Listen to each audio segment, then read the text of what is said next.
दोस्तों नमस्कार, ये है मार्गदर्शन फॉर सिविल सर्विसेज। मैं अनुराग चौधरी। मार्गदर्शन एनसीईआरटी श्रृंखला के अंतर्गत आज आप पढ़ेंगे 7वीं कक्षा की भूगोल हमारा पर्यावरण का अध्याय 8 जो है मानव पर्यावरण अन्योन्य क्रिया उष्णकटिबंधीय एवं उपोष्ण प्रदेश। इस अध्याय के अध्ययन से आप जान पाएंगे विश्व के विभिन्न भागों के निवासियों का जनजीवन, रहन सहन, खान पान भिन्न क्यों होता है, भूमध्य सागरीय प्रदेश अमेजन बेसिन में जीवन कैसा है, वहाँ का जलवायु और वर्षा वन के निवासी व जीवधारी कौन कौन से हैं। इसके अलावा गंगा ब्रह्मपुत्र बेसिन में जीवन कैसा है, इसके बारे में आप जानेंगे। दोस्तों शुरू करते हैं एक छोटी सी कहानी से। रेणुका एक बच्ची है जो बहुत उत्साहित थी क्योंकि उसके चाचा श्रीकांत लगभग 4 महीने के बाद आज घर में थे। वह एक वाइल्ड लाइफ फोटोग्राफर यानी वन्य जीव फोटोग्राफर थे और बहुत यात्रा करते थे। बहुत सी फ़ोटो खींचने का शौक़ था। छोटी सी उम्र में रेणुका की रुचि भी वन्य जीव और वनों में थी। उसके चाचा ने प्रकृति संबंधी पुस्तकों से उसका परिचय कराया था। दूरस्थ भूस्थल और वहाँ रहने वाले लोगों की तस्वीरें हमेशा उसे आकर्षित करती थी। देखिए, ये विश्व के विभिन्न भागों के रहने वाले लोगों का जो चित्र है, उनका पहनावा और उनका कलर देखिए कैसा है। रेणुका, इन तस्वीरों में तुम विश्व के विभिन्न भागों में रहने वाले लोगों को देख सकती हो। इनमें कुछ शुष्क रेगिस्तान के हैं, कुछ बर्फीले प्रदेशों से, कुछ गर्म वर्षा वनों से हैं और वे मुझसे कितना अलग दिखते हैं। रेणुका बोली, वे देखने में भले ही अलग हों लेकिन इनके भोजन, कपड़ा और मकान जैसी जीवन की मूलभूत आवश्यकताएं हमारे समान ही हैं। श्रीकांत चाचा ने कहा, उनके बच्चे भी शायद तुम्हारी ही तरह खेलते हैं, कभी झगड़ते हैं, फिर लड़ते हैं, समझौता करते हैं और गाते हैं, नाचते हैं। ऐसा होता है वहाँ पर भी। और वे प्रकृति के करीब रहते हैं और जीवन की शुरुआत में ही प्रकृति की देखभाल करना सीख जाते हैं। वे मछली पकड़ना और वनों से सामग्री एकत्र करना सीखते हैं। तो ऐसा रेणुका के चाचा जी ने उनको बताया।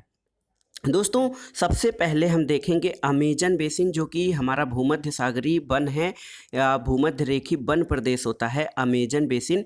वहाँ पे जीवन कैसा है, तो सबसे पहले जानते हैं अमेजन बेसिन का नाम अमेजन कैसे पड़ा। तो दोस्तों, जब सबसे पहले स्पेन के अन्वेषकों या स्पेन के खोजकर्ताओं ने अमेजन नदी की खोज की, तब सिर पर सुरक्षा कवच और घास के स्कर्ट पहने कुछ स्थानीय आदिवासियों ने उन पर आक्रमण किया था। इन आक्रमणकारियों ने उन्हें प्राचीन रोमन साम्राज्य के अमेजोन्स नामक महिला योद्धाओं का आक्रामक समूह की याद दिला दी और इसी प्रकार यहाँ का नाम अमेजन पड़ा था। तो आइए देखते हैं अमेजन। तो अमेजन जो है दोस्तों, वो उष्णकटिबंधीय प्रदेश कर्क रेखा और मकर रेखा के मध्य स्थित है। भूमध्य रेखा के 10 डिग्री उत्तर और 10 डिग्री दक्षिण में ये जो प्रदेश होता है या भाग है, इसको भूमध्य रेखीय प्रदेश कहते हैं। तो अमेजन बेसिन दोस्तों, ये भूमध्य रेखीय प्रदेश के अंतर्गत यानी उष्णकटिबंधीय प्रदेश के कर्क रेखा और मकर रेखा के मध्य स्थित है और इसकी जो स्थिति है वो भूमध्य रेखा से 10 डिग्री उत्तरी और 10 डिग्री दक्षिण में है। इसके मध्य भाग को भूमध्य रेखीय प्रदेश कहते हैं और अमेजन नदी इसी प्रदेश से होकर बहती है। आपको ये ध्यान देना होगा कि पश्चिम में पर्वतों से निकलकर पूरब में ये अंध महासागर में अमेजन नदी किस प्रकार से पहुंचती है, आप मैप से इसका नक्शा देख लीजिएगा। जिस स्थान पर कोई नदी किसी अन्य जलराशि में मिलती है उसे नदी का मुहाना कहते हैं। जैसे कोई नदी अन्य स्थान पर समुद्र से मिलती है उसे नदी का मुहाना कहते हैं। अमेजन नदी में बहुत सारी सहायक नदियां मिलकर अमेजन बेसिन का निर्माण करती हैं और यह नदी बेसिन ब्राज़ील के भागों, पेरू के कुछ भाग, बोलीविया, इक्वाडोर, कोलंबिया और वेनेजुएला के छोटे भाग से अपवाहित होती है। तो सबसे बड़ा नदी बेसिन और बहुत अधिक सहायक नदियां हैं इसकी। अमेजन बेसिन दुनिया का सबसे बड़ा नदी बेसिन है। अब आपको एक चीज़ और बताना है कि इस बेसिन में स्थित उन देशों के नाम आपको जानना है जो कि भूमध्य रेखा जिनसे होकर गुजरती है। आइए, हमने पहले चर्चा की है सहायक नदी, तो सहायक नदियाँ क्या होती हैं? एक तो मुख्य नदी होती है, लेकिन उसकी कई सहायक नदियाँ होती हैं। सहायक नदियाँ छोटी छोटी नदियाँ होती हैं जो मुख्य नदी में मिलती हैं, और मुख्य नदी अपनी सहायक नदियों के साथ जिस क्षेत्र के पानी को बहाकर ले जाती है वह उसका बेसिन अथवा जल ग्रहण क्षेत्र, जल संग्रहण क्षेत्र कहलाता है। अमेजन बेसिन दुनिया का सबसे बड़ा नदी बेसिन है और ढेर सारी सहायक नदियाँ इसकी हैं। देखिए, ये Ecuador, Colombia, Venezuela, Guyana, Suriname जैसे देशों से ये जो पूरा एरिया है आप देख सकते हैं, ये सब अमेजन नदी बेसिन का एरिया है और इसकी ढेर सारी सहायक नदियां हैं। आइए जानते हैं यहाँ पे जलवायु कैसा है अमेजन नदी बेसिन में। जो हमारा जलवायु है वो कैसा है, जलवायु के बारे में जानते हैं। दोस्तों, अमेजन बेसिन भूमध्य रेखा के आसपास में फैला है और पूरे वर्ष यहाँ पर गर्म होता है, नम जलवायु रहती है और यहाँ का मौसम दिन और रात दोनों समय लगभग समान रूप से गर्म और आर्द्र होता है। यहाँ पर वर्षा बहुत अधिक होती है, शरीर में चिपचिपाहट महसूस होती है और ये प्रदेश ऐसा है कि यहाँ लगभग प्रतिदिन वर्षा होती है और वह भी बिना किसी पूर्व चेतावनी के। दिन का तापमान यहाँ पर उच्च होता है और आर्द्रता जो ह्यूमिडिटी होती है बहुत अधिक होती है। रात के समय तापमान कम हो जाता है लेकिन आर्द्रता या उमस वैसे ही बनी रहती है। तो इन प्रदेशों में जो वर्षा वन पाए जाते हैं उनके बारे में जानते हैं। तो दोस्तों, इन प्रदेशों में अत्यधिक वर्षा होने के कारण यहाँ की भूमि पर सघन वन उगते हैं और ये वन इतने घने होते हैं कि पत्तियों और शाखाओं के छत बन जाती है, जिसके कारण सूर्य का प्रकाश धरातल तक नहीं पहुँच पाता है। यहाँ की भूमि प्रकाश रहित और नम बनी रहती है। यहाँ केवल वही वनस्पति पनप सकती है जिसमें छाया में बढ़ने की क्षमता हो और परजीवी पौधों के रूप में यहाँ पर आर्किड और ब्रोमीलायड पैदा होते हैं।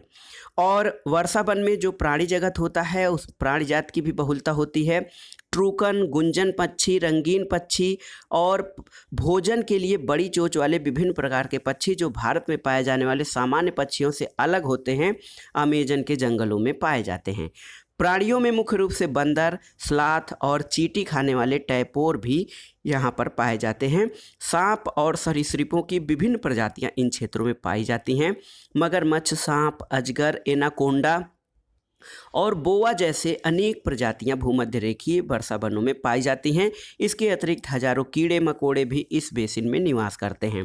मांस खाने वाली पिरान्या, मत्स्य समेत मछलियों की विभिन्न प्रजातियां भी अमेजन नदी में पाई जाती हैं और इस प्रकार जीवों की विविधता की दृष्टि से ये बेसिन असाधारण रूप से समृद्ध है और दुनिया की सर्वाधिक जैव विविधता अमेजन बेसिन में या भूमध्य रेखीय प्रदेशों में पाई जाती है। ब्रोमीलायड जो एक नया नाम आया है, ब्रोमीलायड क्या है?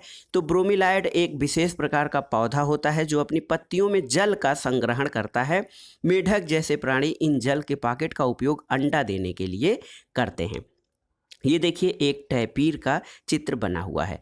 अब जानते हैं वर्षा वन के जो निवासी होते हैं वो कैसे होते हैं, उनका जीवन कैसा होता है। तो दोस्तों, यहाँ के लोग छोटे से क्षेत्र में वन के कुछ वृक्षों को काटकर अपने भोजन के लिए फसल उगाते हैं। यहाँ के पुरुष शिकार करते हैं और नदी में मछली पकड़ते हैं, जबकि महिलाएं जो हैं वो फसलों का ध्यान रखती हैं। ये मुख्यतः टेपियोका, अनन्नास और शकरकंद उगाते हैं क्योंकि मछली या शिकार मिलना अनिश्चित होता है। ऐसे में महिलाएं अपनी उगाई साग सब्जियों से अपने परिवार का भरण पोषण करती हैं। वे कर्तन और दहन कृषि पद्धति का प्रयोग करते हैं। तो कर्तन और दहन कृषि पद्धति क्या है? कर्तन और दहन पद्धति वो होती है दोस्तों जिसमें किसान पहले वृक्षों और झाड़ियों को काटकर भूमि को साफ करते हैं, फिर उनको जलाते हैं और इसके कारण पोषक तत्व मिट्टी में मिल जाते हैं और इस साफ भूमि पर कुछ वर्षों तक फसल पैदा की जा सकती है। जमीन के इस टुकड़े के बार बार प्रयोग से मिट्टी में पोषक तत्वों का अभाव हो जाता है, इसलिए इस टुकड़े को छोड़ दिया जाता है। बाद में फसल उगाने के लिए किसी दूसरे स्थान को साफ किया जाता है और इस बीच पुराने खेतों में छोटे छोटे वृक्ष उगाते हैं। इस प्रकार मिट्टी पुनः उपजाऊ बन जाती है, तब लोग इस भूमि के टुकड़ों को पुनः जोत सकते हैं। तो यहाँ पर जो कृषि की जाती है उसके लिए कर्तन और दहन कृषि पद्धति की जाती है। कर्तन दहन पद्धति ये है कि पहले वृक्षों को काटकर उनको जला दिया जाता है, फिर वहाँ पर खेती की जाती है। जो भूमध्य सागरीय प्रदेश के रहने वाले लोग हैं उनका मेन आहार, मुख्य आहार मैनियोक है, जिसे कसावा भी कहते हैं, तथा यह आलू की तरह ज़मीन के अंदर पैदा होता है। ये चींटियों की रानी एवं अंडकोष भी खाते हैं। काफ़ी मक्का और कोको जैसी नकदी फसल भी इन क्षेत्रों में उगाई जाती हैं। वर्षा वन अत्यधिक मात्रा में घरों के लिए लकड़ी प्रदान करते हैं। कुछ परिवार मधुमक्खी के छत्ते आकार वाले छप्पर के घरों में रहते हैं, जबकि कुछ मलोका कहे जाने वाले बड़े अपार्टमेंट जैसे घरों में रहते हैं, जिनकी छत तीव्र ढलान वाली होती है। तो यहाँ पे जो आवास होते हैं दो तरह के होते हैं। जैसे एक होता है मधुमक्खी के छत्ते के आकार के छप्पर में, जबकि कुछ लोग मलोका कहे जाने वाले बड़े घरों में रहते हैं, जिनकी छत तीव्र ढलान वाली होती है। तीव्र ढलान वाली इसलिए कि वर्षा अधिक होती है, जो भी पानी बरसे वो तेज़ी से नीचे गिर जाता है। अमेजन बेसिन के लोगों का जीवन धीरे धीरे बदल रहा है। पुराने समय में वन के अंदर पहुंचने के लिए नदी मार्ग एकमात्र उपाय था। 1970 में ट्रांस अमेजन महामार्ग बनने से वर्षा वन के सभी भागों में पहुंचना संभव हो गया है और अनेक स्थानों पर पहुंचने के लिए हवाई जहाज़ और हेलीकॉप्टरों का प्रयोग भी किया जाता है। इस प्रक्रिया के फलस्वरूप यहाँ की मूल आबादी को उस क्षेत्र के बाहर निकलकर नए क्षेत्र में बसना पड़ा, जहाँ वे अपने पारंपरिक तरीके से खेती कर रहे हैं। विकास की गतिविधियों के कारण जैव विविधता वाले वर्षा वन धीरे धीरे नष्ट हो रहे हैं।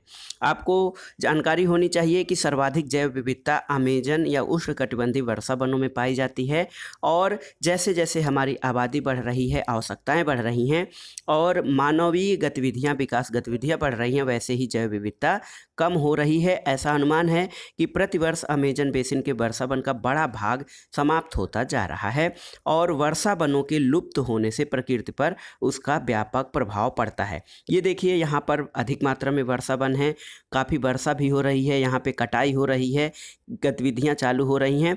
इसके अलावा यहाँ पे जो पठारी भाग है वो फैलता हुआ जा रहा है और रेगिस्तान की बढ़ोतरी हो रही है।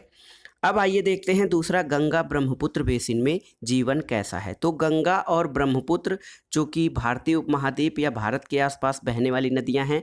गंगा भारत में और थोड़ा हिस्सा बांग्लादेश में बहता है, और ब्रह्मपुत्र जो है वो तिब्बत से होते हुए भारत में प्रवेश करती है। तो ये जो नदियां हैं भारतीय उपमहाद्वीप में गंगा ब्रह्मपुत्र बेसिन का निर्माण करती हैं।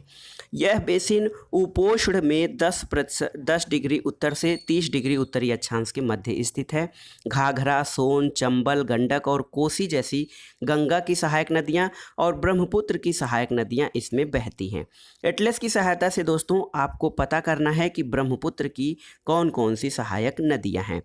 दोस्तों, गंगा और ब्रह्मपुत्र के मैदान, पर्वत और हिमालय की गिरिपाद और सुंदर वन डेल्टा जो हैं, ये इस बेसिन की मुख्य विशेषताएं हैं। मैदानी क्षेत्र में अनेक चाप झीलें पाई जाती हैं और यहाँ की जलवायु मुख्य रूप से मानसूनी है।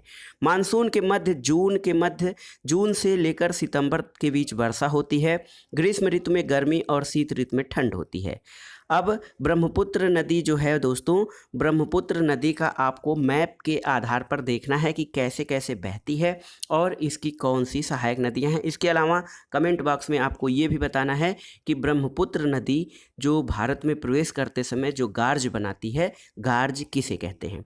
दोस्तों, बेसिन क्षेत्र में अनेक प्रकार की स्थलाकृतियाँ हैं। जनसंख्या के वितरण में पर्यावरण की भूमिका होती है। तीव्र ढाल वाले पर्वतीय क्षेत्र में बसने के लिए प्रतिकूल होते हैं, यहाँ पे अनुकूल नहीं होता है।